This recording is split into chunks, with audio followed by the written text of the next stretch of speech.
In today's show, let's talk more about oxalates as an anti-nutrient that you should be aware about in your food supply. We're going to talk about top sources of oxalates, why they're problematic, and how you can minimize your exposure to oxalates. This is really interesting stuff. This was a brand new paper that just came out late December 2024. It's actually published in 2025 in the journal Food and Bioprocesses Technology. The title of this analysis is Management Strategies for the Anti-Nutrient Oxalic Acid in Foods, a comprehensive overview of its dietary sources, roles, metabolism, and processing. Very interesting stuff. Unless you've been living in a cave, you probably know that oxalates are an anti-nutrient that are found mostly in green leafy vegetables such as spinach, collard greens, Swiss chard. They're also found in, sadly, one of my favorite foods, mushrooms.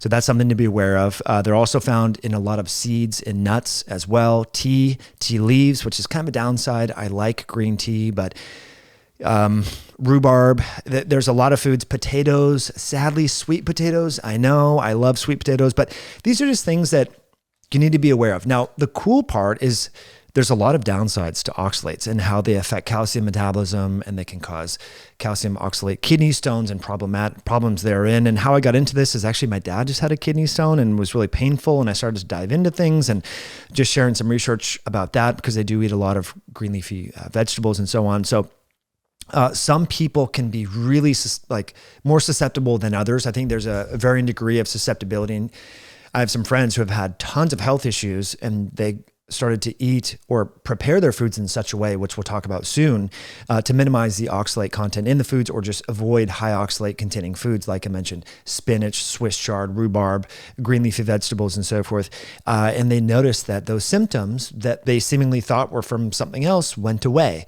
And so soaking, sprouting, fermenting, these things all come to mind as tactics or strategies to reduce the oxalate compounds in food. So basically, oxalates come from three different sources. Well, yeah, and you do make them endogenously as well. But most in the context of this discussion, most people are getting oxalates exogenously from food, and it can be directly made by the plant itself or from yeast or bacteria living as a symbiont with or on the plant. And it turns out that nitrogen-fertilized vegetables is going to, in some studies, they found that it doubles the oxalate content in the spinach and the Swiss chard and the beets and the potatoes and sweet potatoes and so forth. So food that's not organically, through biodynamic farming practices using synthetic fertilizers and things like that will probably have a much higher oxalate content. So what does this mean on a practical level? Well, if you go out to lunch with your coworkers and you get the spinach salad, you're probably going to get a bunch of oxalates in that. And so if you feel tired, you feel like you have joint pain, can't focus later in the day, you're like, gosh, I'm doing everything right. I had the spinach salad, for goodness sakes, at lunch with chicken on it. What could I have done wrong? You probably had canola oil, a soybean oil, corn oil on the dressing, and the just raw spinach is just going to be a bomb of oxalates. And so, studies do show that omnivorous individuals compared to vegans or vegetarians have much lower oxalates in their blood compared to the vegans and vegetarians. Why? Because if you're eating a lot of green leafy vegetables, think about it. When I did a vegan diet for a while, I was eating spinach and rhubarb and kale and Swiss chard and all these broccoli all of the time, and had tons of very low energy, a lot of GI issues, and thought I was doing everything right. This is in the early 2000s. It was all raw, right? Remember the smoothies that we used to make back then when the Vitamix was just coming onto the scene, juicing. You can see how, the perception is you're doing everything right, and then you feel absolutely terrible, and you might have joint pain and things like that. Here's a great overview here of the top sources of oxalates: rhubarb, sweet potato, taro, spinach, kiwi fruit, nuts, and so on, figure 2. And then we're going to talk a little bit more about these other figures here and get into the problems with kidney issues and inflammatory pathways in the body. But first, friends, I just want to thank you all for being here and thank our show sponsor, the good folks over at bondcharge.com, the makers of a range of health promoting tools, But what's new is their red light therapy blanket. Now, as many of you know, red light therapy has been shown to stimulate cellular activity and mitochondrial function, which helps with skin health.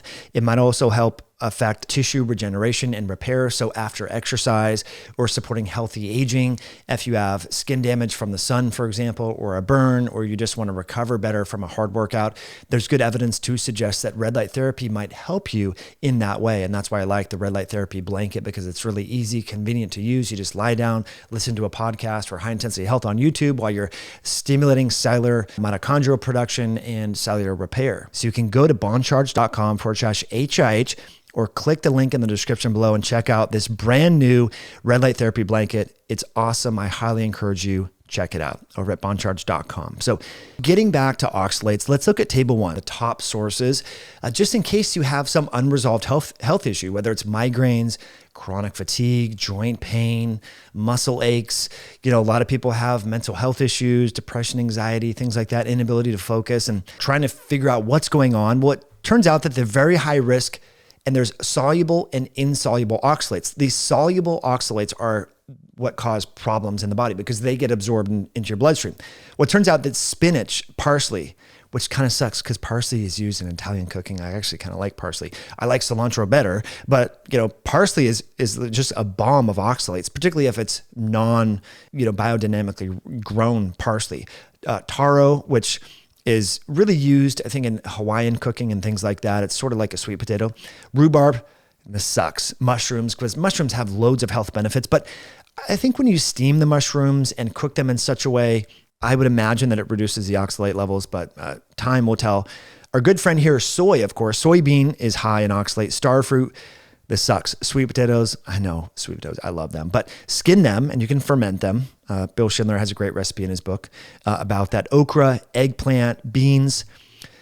Okay, so spinach is off the list. Swiss chard is pretty high up there, so it should be off the list. And oxalic acid and oxalates affect vitamin C metabolism and beyond. So here's sort of the mechanisms here about how in the body, what oxalates do from a problem standpoint, in terms of the pathophysiology. Here's figure 4, the sources of oxalate and the pathways to excrete it from the body. The red arrows indicate pathways ending in urinary excretion. Blue arrows indicate pathways ending in fecal excretion. And the double asterisks are associated with health risk or disease. Okay. So we know that oxalate is going to affect calcium and magnesium metabolism. So if you do have a high oxalate meal, you could supplement with more calcium and magnesium, or you can have things like kefir because it is enriched in calcium. You can have more dairy, more yogurt with your spinach smoothie if you really care to have a spinach smoothie, for example. Add some parsley for good measure. Just kidding. So here's the oxalate metabolism and sources. You can see here, it seems that people who have a low protein diet, I'm not sure why, tend to have hyper oxalate levels and are more prone to creating calcium oxalate stones and having chronic kidney diseases, which are problematic. But it does affect gut health and kidney metabolism and beyond. And then, so there is some weird idiopathic pain that can occur where people can have, musculoskeletal issues and immune issues, and they're seemingly unresolved and they don't know why. And it could be from oxalate toxicity. So what do we do? Well, this is where Sally Follin's book, Nourishing Traditions, is great. Anytime you're going to prepare legumes, lentils, beans, or grains, you should be soaking them. If you're going to have vegetables, spinach, broccoli, cauliflower, you should probably be steaming these things or cooking them in such a way, not raw. Dehydrating and blanching can reduce the oxalate levels and oxalate, the soluble oxalate levels, which will have health benefits over time. So, one thing you can do is just decrease consumption of the high oxalate foods like we talked about: sweet potatoes, parsley, spinach, Swiss chard, rhubarb, or you can boil them, you can dehydrate them, you can freeze dry them or steam them, and that will reduce it.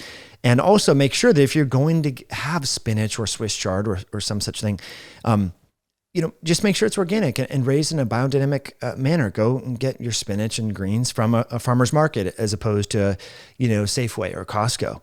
So those are the things that you should be doing. And they say that soaking of legume seeds like soybeans, lentils, fava beans, peas, and chickpeas was found to be an effective strategy to reduce oxalate content. Seeds and germination and sprouting is induced by soaking, which decreases not only the oxalate levels, but also the lectin levels. So lectin is another antinutrient that's problematic. So soaking in distilled water for just 4 hours can reduce the oxalate content by up to 50% in various different legumes and beans. So just simple preparatory strategies, and so that's why, I think you can do a vegan or vegetarian diet, but you just need to put in a lot more intention to your food preparation and your meal prep. So that's something to consider. So fermentation is another great way to reduce the oxalate level. So let's say you love sweet potatoes, you can ferment these. I've been eating fermented potatoes for a long time. That's a great way to reduce the oxalate levels by up to 69%. There was one study in sesame seeds showing that fermentation decreased oxalate levels by 69%. It was over the course of 12 days. That's a long fermentation period. So that's interesting. If you're going to have spinach, maybe ferment it. If you're going to have Swiss chard, maybe have it fermented or add that to your fermentation kit. If you're going to, there's a kit on Amazon. I can put a link in the description below that I found to be pretty helpful for fermentation using the salt brine.